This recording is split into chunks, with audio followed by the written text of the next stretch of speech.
Discover the untold story of Bobby Kirk, a hockey legend whose journey from an unlikely birthplace to the ice rinks of North America will leave you speechless.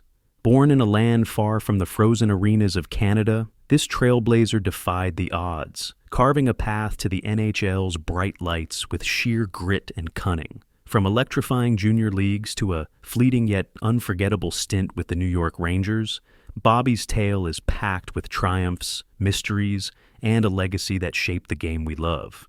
Why did his NHL dream vanish so suddenly? How did he transform from a player to a mastermind behind championship victories? Dive into this gripping saga of resilience and passion that's perfect for hockey fans craving a hidden gem. Hit that play button to uncover the secrets of a forgotten icon whose story still echoes on the ice. Don't miss out. Subscribe now and join us on this wild ride through hockey history. On August 8, 1910, in the quiet, verdant hamlet of Doe Grange, Ireland, a boy named Bobby Kirk entered the world. His birthplace, an unlikely cradle for a future hockey icon, was far removed from the frozen ponds and raucous rinks that would define his life. Ireland, with its rolling hills and temperate climate, was no breeding ground for ice hockey, a sport that thrived in the bone-chilling winters of North America. Yet, Bobby's story would defy geography, weaving a tale of ambition, resilience, and an unyielding love for a game that would carry him across an ocean and into the annals of hockey history. By his teenage years, Bobby had left the Emerald Isle behind, his family settling in Manitoba, Canada, a province where winter's grip was fierce and hockey was more than a pastime. It was a way of life. Here, in the heart of Canada's prairies, Bobby Kirk's journey began in earnest, his skates cutting the first grooves of a legacy that would endure, even if it lingered too long in the shadows. In the late 1920s, as the world grappled with the cusp of the Great Depression, a young Bobby Kirk discovered his destiny on the frozen rinks of Winnipeg, Manitoba, a city where hockey was not just a sport, but a cultural cornerstone. Winnipeg, with its biting winters and fervent hockey community, was a crucible for talent, and Bobby, barely out of his teens, was drawn to its icy allure. At the age of 17, he joined the Elmwood Millionaires, a junior team competing in the Manitoba Junior Hockey League, a league known for producing players who could withstand the physical and mental demands of competitive hockey. Bobby was no ordinary recruit. His presence on the ice was magnetic, his play marked by a rare blend of finesse and foresight that set him apart from his peers. By 1929, at just 19 years old, Bobby had honed his craft to a level that made coaches and spectators alike take notice. His stick handling was precise, almost surgical, as he wove through defenders with a grace that belied the sport's brutality.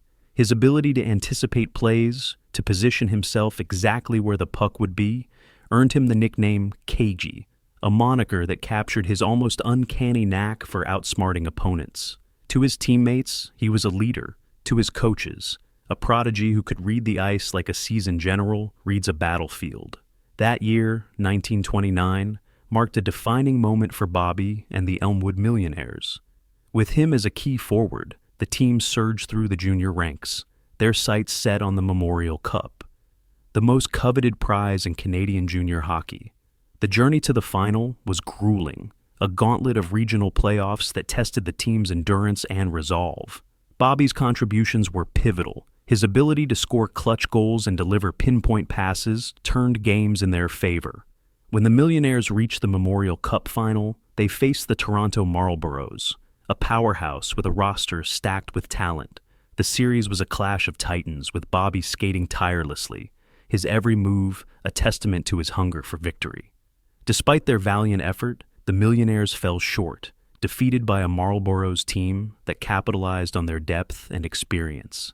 The loss was a bitter pill, a sting that lingered in Bobby's heart, but it also served as a catalyst. For a young man born in the unlikely hockey cradle of Ireland, reaching the Memorial Cup final was a monumental achievement, one that announced his arrival on the national stage. Scouts from professional leagues began to take note, their notebooks filling with observations of this Irish-born phenom who played with the heart of a Canadian rink rat. The whispers of his potential grew louder, and Bobby, fueled by the near miss of 1929, set his sights on the next chapter of his career. By 1930, Bobby was ready to leave the junior ranks behind and test himself in the unforgiving world of professional hockey. His first step was with the St. Louis Flyers, a team in the American Hockey Association, a league that served as a proving ground for players hoping to climb the ladder to greater heights. The Flyers played in rinks that were a far cry from the polished arenas of today's NHL, dimly lit, often poorly maintained, with crowds that could be as sparse as the paychecks. Professional hockey in the early 1930s was a gritty blue-collar endeavor, where players endured long bus rides, meager salaries, and a physicality that bordered on brutal. For Bobby, it was a baptism by fire. The transition from junior to pro hockey demanded more than skill. It required resilience, adaptability, and a willingness to fight for every opportunity. Bobby embraced the challenge, his game evolving to meet the demands of a league where every shift was a battle. His time with the Flyers was just the beginning, as he soon found himself moving through the ranks of Western Canada's minor leagues, including stints in the Western Canada Hockey League and the Northwest Hockey League. These early professional years were a crucible for Bobby, shaping him into a player who could thrive under pressure. The rinks of Western Canada were unforgiving, small, cold, and filled with players who saw every game as a chance to prove their worth. Bobby's versatility became his calling card. He could score with a quick wrist shot that caught goalkeepers off guard, set up plays with passes that seemed to defy the chaos of the game, and hold his own in the physical confrontations that defined the era. His cagey nickname took on new meaning in these leagues, where his ability to anticipate opponents' moves and exploit their weaknesses made him a standout. He played for teams like the Calgary Tigers and the Vancouver Lions, each stop adding to his experience and reputation. The grind was relentless, long road trips, back-to-back games, and the constant threat of injury. But Bobby's passion for the game never wavered. He was not just surviving, he was building a foundation, amassing the skills and toughness that would carry him to the next stage of his career. By the time he was in his mid-20s, Bobby had established himself as a reliable, hard-working forward, a player who could be counted on to deliver in the clutch. The year 1935 brought a seismic shift in Bobby's journey, one that elevated him from the minor league grind to the precipice of hockey's elite. The New York Rangers, one of the NHL's original 6 franchises, acquired his rights, a move that signaled his talent had reached the radar of the sport's most prestigious league. The Rangers were no ordinary team. They were a symbol of hockey excellence, playing in the iconic Madison Square Garden, where the roar of the crowd and the glare of the lights amplified every moment. For Bobby, this was the culmination of years of toil, a chance to skate on the sport's grandest stage. But the NHL was not handed to him on a silver platter. First, he was assigned to the Philadelphia Ramblers, the Rangers affiliate in the minor leagues, a team that served as a final proving ground for players on the cusp of greatness. The Ramblers played in the Northwest Hockey League, a competitive circuit that demanded excellence, and Bobby rose to the occasion. His 1935-36 season was a breakout, his performance marked by a combination of speed, vision, and a knack for finding the net that left opponents scrambling. He was a playmaker, setting up teammates with passes that seemed to thread through impossible gaps, and a scorer, his shots finding corners of the net with precision. His efforts earned him a coveted spot on the Northwest Hockey League's first All-Star team, a testament to his dominance and a clear signal to the Rangers that he was ready for the next step. Bobby Kirk, the kid from Ireland, was no longer just a prospect. He was a star in the making, poised to make his mark on the National Hockey League. In the 1937-38 season, Bobby Kirk achieved what countless young athletes could only dream of. He stepped onto the ice of the National Hockey League, pulling on the storied blue, red, and white sweater of the New York Rangers. For a young man born in the unassuming hamlet of Dougrange, Ireland, this moment was nothing short of extraordinary. The journey from the emerald fields of his childhood to the hallowed rink of Madison Square Garden was a testament to his relentless drive and undeniable talent. The Rangers, one of the NHL's original 6 franchises, were a beacon of hockey prestige, their games played under the blazing lights of New York City, where the roar of the crowd could make or break a player's spirit. For Bobby, it was the culmination of years spent honing his craft in the rough-and-tumble rinks of Western Canada. Over the course of 39 games that season, he contributed 4 goals and 8 assists, numbers that might seem modest in today's high-scoring era, but were respectable for a rookie in a time when goals were hard-won and every point earned through grit and guile. Bobby's role was not that of a flashy superstar, but of a dependable forward, a player who brought energy, intelligence, and a fierce tenacity to every shift. His presence on the ice was a quiet force, his cagey nickname reflecting a mind that was always one step ahead, reading plays and positioning himself with a precision that frustrated opponents. As one of the few international players in a league dominated by Canadians, Bobby was a trailblazer in every sense. His Irish roots made him an anomaly, a curiosity in a sport that was deeply rooted in North American culture. In New York, a city built on the dreams of immigrants, fans likely saw in Bobby a reflection of their own aspirations, a young man who had crossed an ocean to chase a seemingly impossible goal. His style of play resonated with the Rangers' ethos, hard-working, disciplined, and unrelenting. Whether he was setting up a teammate with a perfectly timed pass or battling for the puck along the boards, Bobby embodied the heart of a team that prided itself on collective effort. His contributions, though not headline-grabbing, were vital to the Rangers' campaign that season, a year when the team was striving to maintain its status among the NHL's elite. Yet, for all the promise of that season, Bobby's time in the NHL was heartbreakingly brief. After those 39 games, he never skated in another NHL contest, his departure from the league shrouded in mystery that has puzzled hockey historians ever since. The abrupt end to his NHL career left a lingering question mark, a gap in the narrative that no record or anecdote has fully explained. What happened to derail Bobby's NHL journey? The archives offer no definitive answers, leaving only speculation to fill the void. Did a nagging injury sap the speed and strength that had defined his game? In an era before modern sports medicine, even minor injuries could derail a career, lingering like shadows over a player's performance. Or was it the cutthroat politics of professional sports, where roster decisions and team dynamics could sideline even the most talented players? The Rangers, like all NHL teams of the era, were a tightly knit group, and competition for spots was fierce.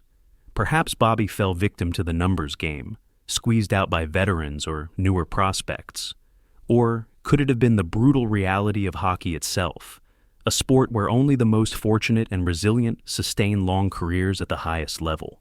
Whatever the cause, Bobby's return to the minor leagues was not a retreat, but a testament to his unyielding love for the game.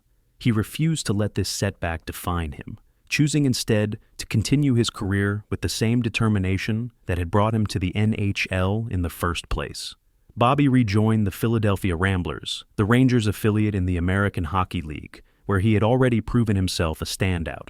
The AHL was a competitive league, a proving ground for players hoping to return to the NHL or establish themselves as career professionals.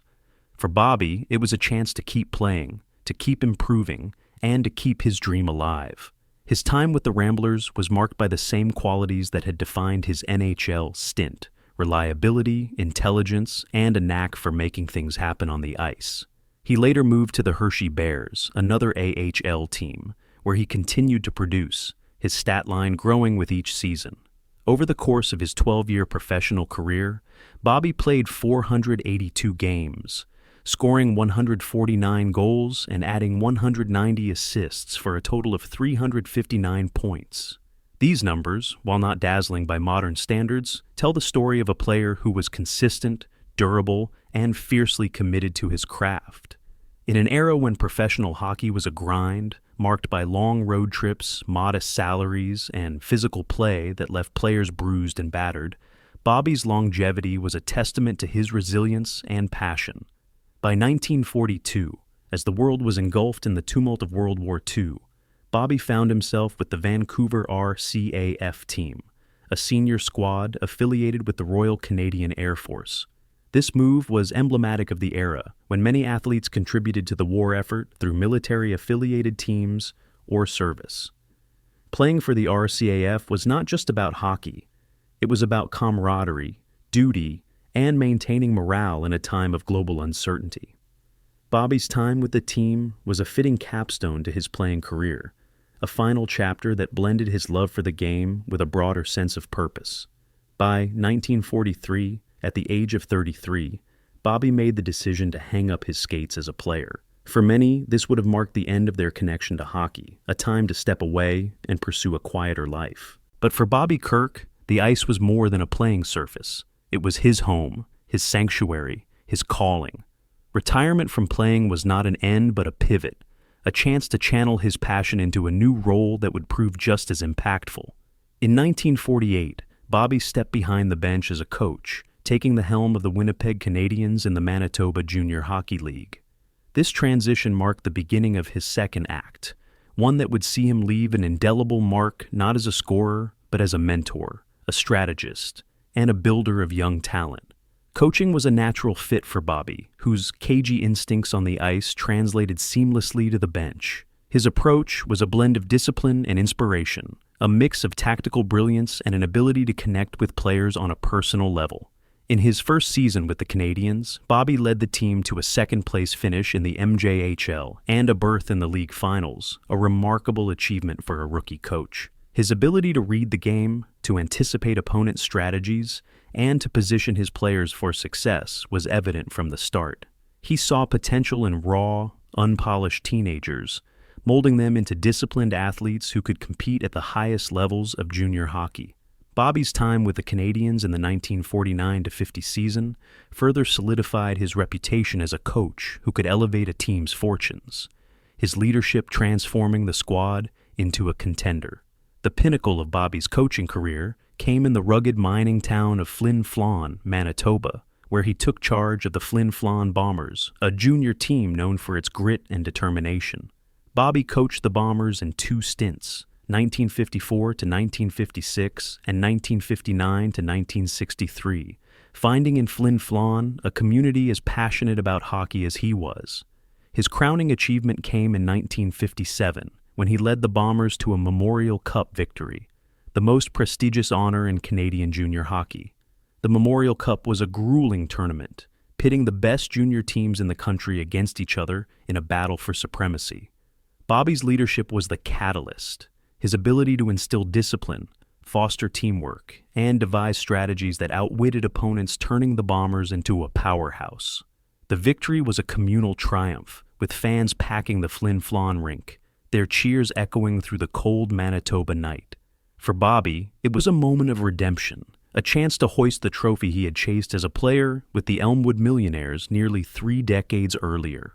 The 1957 Memorial Cup was not just a win for the Bombers, but a testament to Bobby's ability to shape young players into champions. Bobby's coaching career extended beyond the junior ranks. In the 1958-59 season, he took on the challenge of coaching the Buffalo Bisons in the American Hockey League, a professional league one step below the NHL. Coaching in the AHL was a different beast, requiring Bobby to manage more experienced players, many of whom were fighting for their own chance at NHL glory. His time with the Bisons showcased his versatility, as he adapted his coaching style to suit a roster of seasoned professionals while maintaining the same principles of discipline and strategy that had defined his work in junior hockey. The experience added another layer to his legacy, earning him respect among players and peers in a league known for its competitiveness. Later, Bobby returned to junior hockey, coaching the Regina Pats in the 1964-65 season, his final recorded stint behind the bench. Over nearly 2 decades, his coaching career was defined by a commitment to nurturing talent, from scrappy kids in Manitoba to seasoned pros in the AHL. His impact was measured not in personal accolades, but in the players he mentored, the teams he elevated, and the communities he inspired. On July 11, 1970, Bobby Kirk's life came to a quiet close at the age of 59. His passing was marked by none of the fanfare that had accompanied his NHL days or his Memorial Cup triumph. The hockey world did not pause. No major headlines mourned his loss, and no arenas held moments of silence. In many ways, Bobby's death mirrored the arc of his career, brilliant yet understated, impactful yet overlooked. The bright lights of Madison Square Garden were a distant memory, and his coaching achievements, though monumental, were known primarily to those within the tight-knit hockey communities of Manitoba and beyond. For a time, it seemed that Bobby "Cagey" Kirk might fade into obscurity, his contributions overshadowed by the louder, flashier stories of hockey's biggest stars. Yet, those who understood the deeper currents of the game never forgot him. In 1985, the Manitoba Hockey Hall of Fame recognized Bobby's enduring impact, inducting him not as a player, but as a builder, a category reserved for those who lay the foundation for the sport's future. This posthumous honor was a fitting tribute to a man who had given so much to hockey. The Hall's plaque, erected among those of other Manitoba legends, celebrated Bobby's role in developing players, winning championships, and fostering a love for the game across the province. His journey from an Irish-born kid to an NHL player to a championship-winning coach was a testament to his resilience, passion, and unwavering dedication. The Builder designation captured the essence of his legacy. Not just the goals he scored or the games he played, but the lives he touched, the players he inspired, and the future he helped shape. Bobby Kirk's name endures as a reminder that greatness in hockey is not always measured by fame or fortune, but by the quiet, steadfast contributions that build the game's heart and soul. Bobby Kirk's story is one of contrasts, moments of brilliance followed by years of quiet dedication. A meteoric rise to the NHL and a swift return to the minors, a life of impact that ended without fanfare. Born in a country where hockey was a foreign concept, he crossed an ocean to find his place in a sport that demanded everything. His single season with the New York Rangers, though brief, made him a pioneer, one of the first international players to grace the NHL. His coaching career, spanning nearly 2 decades, produced a Memorial Cup and countless players who carried his lessons forward. His death at 59 may have been quiet, but his legacy was anything but.